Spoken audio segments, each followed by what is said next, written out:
Grupo Vox, el señor Chamorro. Sí, gracias, señor presidente. Buenos días. Me gustaría hacer hoy, en este contexto, un paralelo con la situación que vivimos en el 2005, cuando el PSOE se cargó el trasvase del Ebro, que beneficiaba al conjunto de España, por imposición de Esquerra Republicana de Cataluña a cambio de los votos de investidura de Zapatero. Hoy los votos de Esquerra Republicana de Cataluña son necesarios otra vez para que Pedro Sánchez siga en el poder, y el PSOE, que negaba los indultos a políticos, volverá a ceder otra vez a las concesiones del secesionismo. Siempre es lo mismo. El secesionismo y parte de una élite corrupta impiden el desarrollo del conjunto de España, deprimiendo la mayoría de las regiones, aprovechando la partitocracia autonómica y el juego político. El resultado de todo esto es la plasmación de esa guerra de aguas, ese enfrentamiento entre regiones que beneficia los intereses de los jefes de los taifas. Nosotros no vamos a renunciar en ningún caso a una política nacional de aguas, a la interconexión de cuencas que beneficie a toda España y que fomente el regadío. El desarrollo de las zonas de regadío es indudable y, hablando de temas de despoblación, está claro que donde hay regadío se duplica la población. Eso es un hecho incontestable. En el momento presente hay una nueva oportunidad para reactivar una política coherente de aguas en España que afronte con eficacia los déficits existentes. Los fondos de procedencia europea para recuperación, transformación y resiliencia ascienden a 140.000 millones de euros y están destinados a proyectos guiados por la idea de avance tecnológico, sostenibilidad y otras vinculaciones de cohesión social. Por todo ello, instamos al Gobierno a que retome el trasvase del Ebro, así como la utilización del agua consumida en producción de energía eléctrica, que puede ser producida ahora por otros medios, recuperando las concesiones de las eléctricas, dentro del nuevo Plan Hidrológico Nacional que debería abordarse ya, que promueva el interés general, el regadío y que vertebre el territorio nacional, nuestro territorio, garantizando el acceso al agua de calidad y atendiendo todas las necesidades económicas y ambientales para aliviar sustancialmente la presión sobre el río Tajo, como medida que beneficia al interés general de todos los españoles, y ello a costes asumibles que podrían verse aún más reducidos con la contribución económica europea. Por lo tanto, todo esto que nosotros planteamos se trata de un proyecto que define la mejor política de agua posible para España en este momento, para el manejo del ciclo natural y urbano del agua, conforme a principios de buena gestión y gobernanza de este recurso natural, imprescindible para la vida, las actividades económicas y el medio ambiente. Lo que planteamos no solo beneficia a una parte, sino beneficia a todos los españoles. El agua es un recurso de todos los españoles y que tiene que estar al servicio de la nación. Muchas gracias. Gracias, presidente. Buenos días, señorías. Desde el Grupo Parlamentario Popular han presentado esta PNL para la reducción del gravamen del impuesto sobre el valor de producción de la energía eléctrica establecido en la Ley 15/2012, que, como todos saben aquí, y como ha dicho previamente una compañera, pues fue un impuesto que el propio Partido Popular impuso en su día con el Gobierno de Mariano Rajoy. Y es un impuesto que grava las actividades de producción e incorporación de energía al sistema eléctrico, como seguramente todos sabrán aquí. A quienes se les repercute este impuesto es inicialmente a los productores de electricidad y no al consumidor final. Lo que ocurre es que esto es en teoría, porque el productor, al considerarlo un coste más de producción, pues acaba repercutiendo sobre el consumidor final en el precio que paga por la electricidad. Por lo tanto, a nuestro grupo parlamentario nos alegra enormemente que el Grupo Popular apoye las medidas que desde Vox llevamos insistiendo y denunciando durante tanto tiempo para rebajar la factura de la luz, con esta reducción del impuesto del 7% al 0%, y no base sus políticas en el incremento continuo de impuestos, que es lo que durante sus años de Gobierno aplicaron. Porque tras tantos años de Gobierno de Mariano Rajoy, el Partido Popular solamente dejó un impuesto, el de sociedades, más bajo que en 2011, porque absolutamente todos los demás los dejó por encima de cómo se los encontró. Pero finalmente, señorías, esta vez los señores del PSOE creo que van a tener muy difícil la excusa de no apoyar esta PNL, porque hasta la propia ministra del PSOE eliminó durante 6 meses este impuesto. Lo que da que pensar, ¿era urgente eliminarlo cuando su coste era un 24,6% inferior al que sufrimos hoy, pero ahora no? No sé cómo van a justificar si ustedes votan en contra de esta PNL. Los socialistas suspendieron este impuesto en una situación menos grave que la actual, así que creo que no van a tener ninguna excusa, pero bueno, vamos a ver lo que van a argumentar a continuación, porque sabemos que son capaces de argumentar cualquier excusa con tal de votar en contra. Para terminar, hemos insistido de nuevo que desde este grupo parlamentario hemos planteado una enmienda en donde solicitamos de nuevo la rebaja del IVA por ser la electricidad un bien esencial e indispensable, algo que creo en lo que toda esta comisión estamos de acuerdo, pese al absurdo de la ministra socialista, por cierto, diciendo que un rico no debería pagar lo mismo por la electricidad que un pobre. Y yo me pregunto, ¿y qué ocurre entonces con otros bienes de primera necesidad, como puede ser una barra de pan, la leche, los huevos? ¿Forzamos a que cobren el doble por los bocadillos a los que cobren más, señorías? ¿O en la cafetería del Congreso también les parece mejor que cobren más caro el café a aquellos diputados que cobran el extra por portavocías? No sé. Si esto es lo que se entiende por el Partido Social Comunista como la fiscalidad progresiva, aprovechando el coste de la luz, pues digamos que apaga y vámonos. Nos alegra que el Partido Popular se autoenmiende en la misma dirección que las iniciativas propuestas por Vox, donde exigimos que los costes regulados de la factura eléctrica correspondientes al denominado déficit de tarifa y costes extrapeninsulares se salgan de la factura, así como que se simplifique el modelo de peajes y cargos hacia un modelo mucho más transparente y sencillo. Por lo tanto, esta PNL tendrá el apoyo absoluto de nuestro grupo parlamentario. Muchas gracias. Con su permiso, buenos días. El compostaje no es más que un proceso natural que en unas condiciones ideales de temperatura y humedad se acelera mucho. Como decimos, se produce en la naturaleza, aunque de forma mucho más lenta, con la descomposición de la materia orgánica que se deposita en el suelo, como hojas, ramas o incluso animales muertos que son digeridas por distintos organismos, insectos, lombrices, hongos y microorganismos que liberan los nutrientes al suelo y lo enriquecen con materia orgánica que lo hace más fértil, esponjoso, aumentando su capacidad para retener el agua, etc. Por lo general es un proceso lento que se acelera según los ecosistemas son más complejos, siendo los más productivos los bosques de hoja caduca, famosos por su gruesa capa de humus. No se debe confundir, aunque forma parte de la formación del suelo y se entiende como la meteorización de la roca madre, y es un proceso muchísimo más lento. De ahí el valor del suelo fértil y la necesidad de protegerlo y conservarlo en sociedades deficitarias de alimentos como es la española, por ejemplo, en la producción de cereales. El compostaje es una buena manera de eliminar restos orgánicos, ya que de 100 kilos de desechos se obtiene una media de 30 kilogramos de compost. Se puede considerar un abono natural y se puede reciclar convenientemente mezclando restos de poda, hojas, cortezas, césped, serrín, cenizas, aceites en pequeñas cantidades, obteniéndose un abono natural de primera clase y mejorando las propiedades del suelo. Votaremos a favor, aunque no entendemos el aplicar a la economía circular la obsesión de la igualdad de género, si será entre melón y pera, en fin. Su elaboración es muy sencilla, pero sin embargo es una gran desconocida en la población urbana en general e incluso en la poseedora de jardín, que no se suele atrever a practicar y piensa que es un proceso sucio y engorroso por falta de conocimiento y tiempo. Por lo que hemos propuesto una enmienda instando a una campaña de concienciación y educación para la difusión de este procedimiento. Hay montones de urbanizaciones y ayuntamientos que siguen arrojando toneladas de restos de mantenimientos de jardín a vertederos, como también los orgánicos de comida, con la proliferación de plagas de ratas, malos olores y esas inmensas bandadas de gaviotas de interior, cigüeñas y milanos que denotan esta mala práctica de nuestros vertederos, pues estos vertidos así mezclados son los responsables en gran medida de las bolsas de metano que tras 2 años de reposar en el interior del vertedero se generan y hay que quemar para evitar su difusión en la atmósfera y riesgos de explosiones que exigen un seguimiento hasta la estabilización del vertedero, por lo general hasta los 50 años. En principio no son proyectos caros para un ayuntamiento, por su propio proceso exotérmico de biodigestión se consigue una tierra sin semillas de malas hierbas y no transmisor de enfermedades y plagas como hongos e insectos.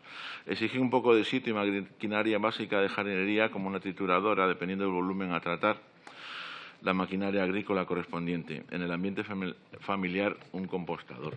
Muchas gracias. Con su permiso, presidente. Nos recuerda esta PNL de Ciudadanos la importancia para la Unión Europea de no depender en el suministro de materias primas de las nuevas tecnologías como las tierras raras, el litio, cobalto, etcétera. Sin embargo, este Gobierno desprecia la soberanía energética que nos daría tener la única mina de uranio en el suelo europeo y no le preocupa la localización de hidrocarburos, ya que lo ha prohibido por ley. Tampoco parece preocuparle mucho la defensa de las aguas territoriales en Canarias, cuyos montes submarinos del suroeste no solo albergan el que puede ser el mayor yacimiento de telurio del mundo, sino también altas concentraciones de otros metales catalogados como estratégicos por su valor para la alta tecnología, como el cobaltio, el vanadio, el níquel y el yitrio. Deberíamos conjugar estos yacimientos, dimensiones, ritmo de extracción, rentabilidad, nacionalidad del inversor y accionariado con el concepto de reserva estratégica. No se deberían de agotar en función de la demanda, sino mantener una reserva para el tiempo de escasez o falta de suministro del exterior. Por otro lado, todos estos recursos corresponden a explotaciones mineras a las que hay que exigir todo tipo de estudios medioambientales y seguridad de explotación antes de conceder los permisos correspondientes, que pueden ser proyectos fundamentales para el mantenimiento de actividad económica en la España despoblada. Hemos de tener en cuenta que estos casos, cada proyecto puede ser muy particular y se han de adoptar todas las medidas posibles preventivas de respeto al medio natural en que se encuentren y solicitar las fianzas económicas suficientes y los seguros necesarios que garanticen la restauración de las minas una vez terminada la actividad, para que la riqueza mineral no acabe siendo una condena que haga incompatibles otros posibles desarrollos. Más bien, debe ser al revés. Los recursos naturales deben ser acicate de inversiones que compensen los inconvenientes que estas explotaciones conllevan y que, una vez acabada la explotación, no supongan la ruina y el abandono del territorio, como estamos viendo en la minería del carbón, sino que tengan un desarrollo posterior basado en otras industrias ya instaladas. No podemos olvidar, y nos debe de servir de recordatorio, que gran parte de los mayores desastres medioambientales en España fueron causados en buena parte por la minería y que se han ido hasta el momento de rositas, bajo los gobiernos de los dos partidos tradicionales, como Bolidén en Doñana, en la que la rotura de la balsa de residuos de la mina de Alnacollar afectó a 4.600 hectáreas, teniéndose solicitados 132 millones de euros de indemnización, el Prestige, la bahía de Portman, con 60 millones de toneladas acumuladas de residuos tóxicos durante 30 años y que se estima costará 90 millones de euros al Estado si se acaban de limpiar algún día, o el embalse de Flix en Tarragona con 800.000 metros cúbicos de lodos tóxicos. Todos estos casos contradicen hasta la fecha la ley de quien contamina paga, pues los gastos de rehabilitación se acaban socializando. Muchas gracias. Gracias, presidente. Desde el Grupo Parlamentario Vox nos vamos a abstener en esta propuesta que presenta el Grupo Socialista para apoyar la candidatura de la Reserva de la Biosfera de los valles de Leza, Jubera, Cidacos y Alhama de La Rioja a reconocimiento como geoparque. En primer lugar, estamos de acuerdo en que puede contribuir a destacar el valor del patrimonio geológico, histórico y cultural de España y de La Rioja. Estamos de acuerdo en que estos valles reúnen las condiciones de geoparque, pues tienen un patrimonio geológico notable que, bien enfocado, podría servir como eje fundamental de una estrategia de desarrollo territorial que implicaría la puesta en marcha de iniciativas de comunicación y divulgación y la creación de un proyecto de desarrollo socioeconómico y cultural a escala local.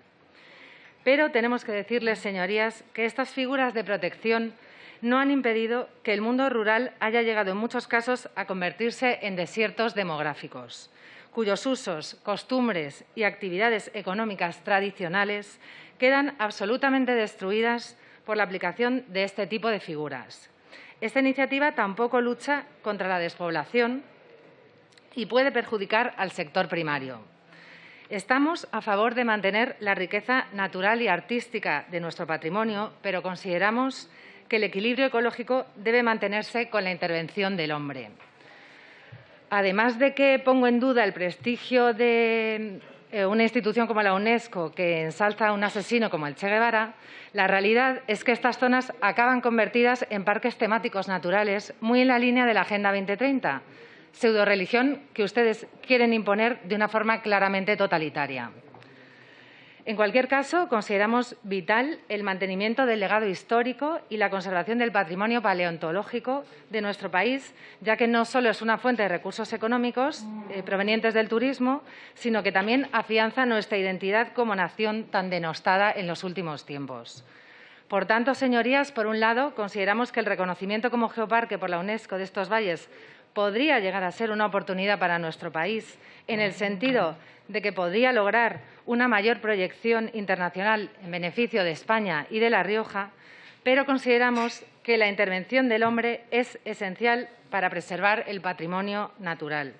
Dios nos ha colocado en la cúspide de la pirámide y por eso rechazamos estos santuarios naturales globalistas que solo perjudican a las personas y a la naturaleza. Por estas razones nos abstendremos. Gracias. Sí, gracias, presidente. Es conocido, hemos dicho en muchas intervenciones aquí, que nosotros no nos oponemos a la imposición autoritaria y precipitada de un mix energético basado primordialmente en energías renovables. Por ejemplo, el PNIEC prevé una generación de electricidad de un 75% de renovables, basadas en renovables para el año 2030. Esto nos parece antieconómico y, además, técnicamente poco factible. Nosotros creemos en la neutralidad tecnológica del Estado, es decir, querríamos un mercado energético menos intervenido, en el que las fuentes de energía más rentables pues, se impusieran de manera natural sobre las demás.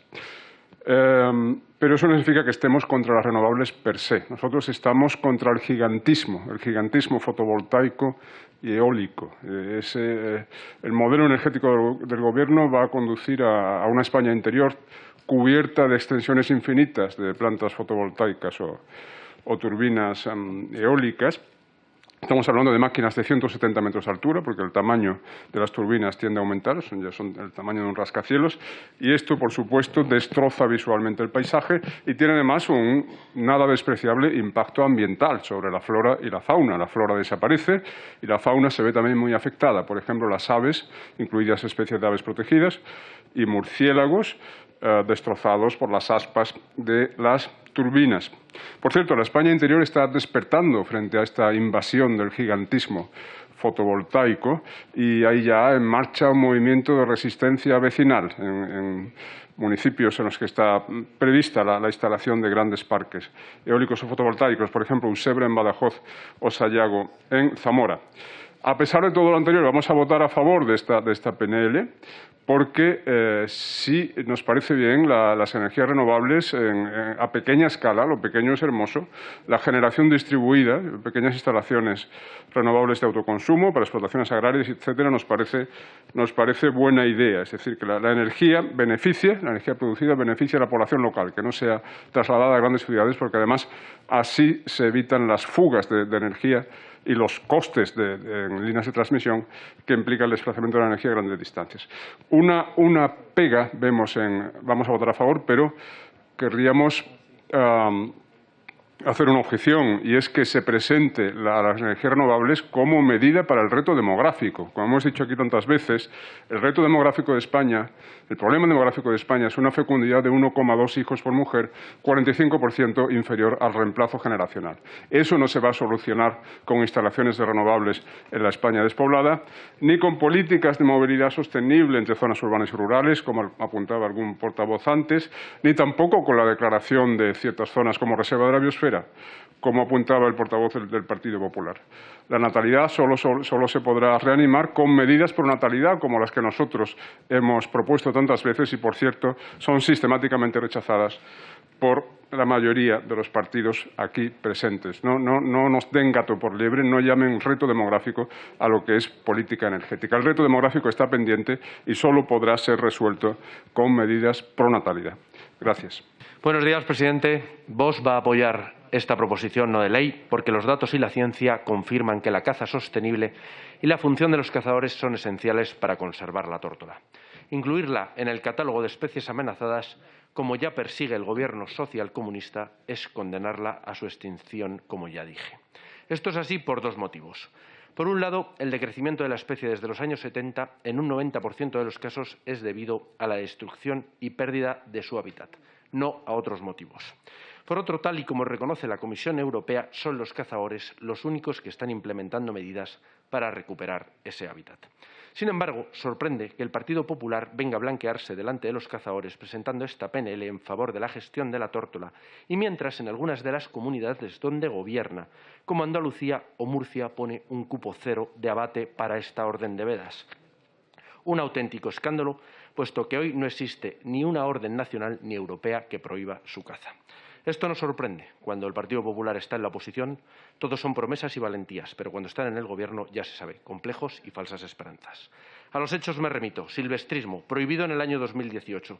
Falsas promesas de Tejerina y Arias Cañete. 50.000 silvestristas desamparados. Parques nacionales. Prohibido gestionar las poblaciones mediante acciones cinegéticas. Ley 30/2014 de Parques nacionales. Ejecutadas por la ministra socialista, pero impulsada y aprobada por el PP. Lobo. Arias Cañete, comisario europeo. Miró para otro lado cuando se le habló de modificar la Directiva Hábitats y promover un plan nacional de gestión del lobo. Tórtola, de nuevo. Año 2015. SEO BirdLife declara la tórtola ave del año y Gobierno, el Partido Popular, no hace absolutamente nada por su conservación. Año 2016. Dictamen del Comité Científico del Magrama dirigido por la señora Tejerina para que se declarara vulnerable la especie y el Gobierno del PP no hace absolutamente nada por mejorar el estatus de conservación de la especie. Año 2021. En la oposición. Esta PNL que de poco va a servir. No estará el sector cinegético tan contento con el Partido Popular cuando ya les han llevado a los tribunales en Andalucía recurriendo a la Orden de Vedas 2021. En Vox siempre vamos a estar con la conservación auténtica y verdadera del medio ambiente, con los cazadores y con los verdaderos conservacionistas y los habitantes del mundo rural. Los complejos de la derechita y el rodillo ideológico del Gobierno socialcomunista y sus socios ecologistas de subvención poco o nada de interés tienen por la conservación de la tórtola. Tan solo unos buscan nichos de votos abandonados y otros aplicar su agenda ideológica. Muchas gracias. Muy bien. Bueno, aunque las dos PNL son parecidas, no es que sean exactamente iguales porque la de Más País tiene un punto con el cual desde luego nosotros no comulgamos y ahora lo voy a explicar. Vaya por delante que estamos lógicamente a favor de este tipo de propuestas, pues siempre y cuando no se lleven al dogmatismo extremista en el que suelen convertir ustedes pues casi todos los temas medioambientales. Para que no digan que Vox está en contra de todo esto, pues mire, le voy a decir una cosa que, aunque sea hablar de mí mismo, que es una cosa que está feísima, pues le voy a decir que una de las primeras personas que en España hizo algo de este tipo, pues fui yo en el año 99 en Molina de Segura. Y bueno, pues como a veces parece que oyéndoles hablar solo existe la historia cuando han llegado ustedes y que antes no había historia ni había nada, pues estas cosas, estas actuaciones llevan ya décadas haciéndose en España. Y concretamente a la que me refiero, bueno, pues la hicimos en una parte muy degradada, muy contaminada del río Segura, que recuperamos con bosque de ribera, con plantas autóctonas, y luego con una parte, una zona que estaba también cercana y que estaba de la que hicimos un gran humedal, que fueron las lagunas de Campo Tejar, que se incluyó en el catálogo Ramsar y como humedal de interés internacional, en el cual, bueno, pues gracias a las actuaciones que llevamos, de ser una zona anegada, que era una antigua depuradora de lagunaje, pues se ha convertido en uno de los humedales más importantes de España por la gran cantidad de especies, especialmente anátidas y aves migratorias que allí residen. Bueno, pues ya le digo, estamos de acuerdo con lo de los grupos de trabajo, pues para hacer todo esto, de incluir a las confederaciones hidrográficas y tal, a todos los funcionarios de comunidades autónomas y tal. Pero ya lo que nos lleva a abstenernos, o incluso nos pide el cuerpo en algunos momentos votar en contra, es su habitual y desmedido interés en meter en las instituciones y en los organismos pues a todos sus grupúsculos afines a los que nadie ha votado en unas elecciones, pero con los que quieren sustituir a la verdadera representación popular en las instituciones, por los que quieren sustituir la soberanía popular. Me refiero pues a lo que hacen siempre, de querer meter a todos sus grupos de extrema izquierda ecologistas, a todas sus asociaciones afines, ya sean de vecinos, ya sean de lo que sean, en todas las instituciones para acabar sustituyendo a la verdadera soberanía popular y sean los que regulen con sus votos de calidad lo que sea la acción municipal, la acción de la comunidad o incluso la acción del Gobierno, que es algo a lo que nos vamos a oponer siempre en Vox y a lo que siempre nos van a tener enfrente. Por tanto, por este punto nos vamos a abstener porque estamos de acuerdo en lo que es el fondo de la cuestión, pero desde luego no vamos a compartir bajo ningún concepto que todo esto se pueda regular o dirigir a través de chiringuitos. Muchas gracias. Gracias, presidente. Nosotros vamos a votar a favor de esta proposición de Esquerra. Y, por cierto, me parece que es la tercera o cuarta proposición de partidos o nacionalistas o de izquierda que votamos favorablemente en la sesión de hoy. Curiosamente, nunca ocurre al revés. Nosotros analizamos el contenido de las propuestas una a una sin mirar de quién vienen, atendiendo solo a si, en nuestra opinión, benefician o no al interés de los españoles. Y esto nos lleva a menudo a votar a favor de propuestas de partidos que constantemente nos están llamando fascistas, xenófobos, antisistema. Eso en otros contextos. Aquí más bien la acusación suele ser la de negacionistas, ignorantes o bien cómplices del lobby de las nucleares, creo que nos ha llamado hoy la señora Sabanes. Y hablo de la izquierda en general, no hablo de Esquerra en particular, porque lo cierto es que el señor Capdevila sí suele ser correcto con nosotros. Bien, la propuesta nos parece razonable. Efectivamente, aumentar. En general estamos contra las prohibiciones y todo lo que sea relajación de prohibiciones o eliminación de prohibiciones nos parece bien. Nos parece bien también permitir los supercamiones de 4,4 toneladas y 4 metros y medio de altura, porque eso efectivamente permitirá reducir el número de vehículos pesados que circulan por carreteras y de esta forma disminuir también el volumen de las emisiones de CO2. Es una medida razonable y, por tanto, vamos a votar a favor. También nos parece bien que se señale una fecha, un plazo para la entrada en vigor de la medida. Bien, gracias.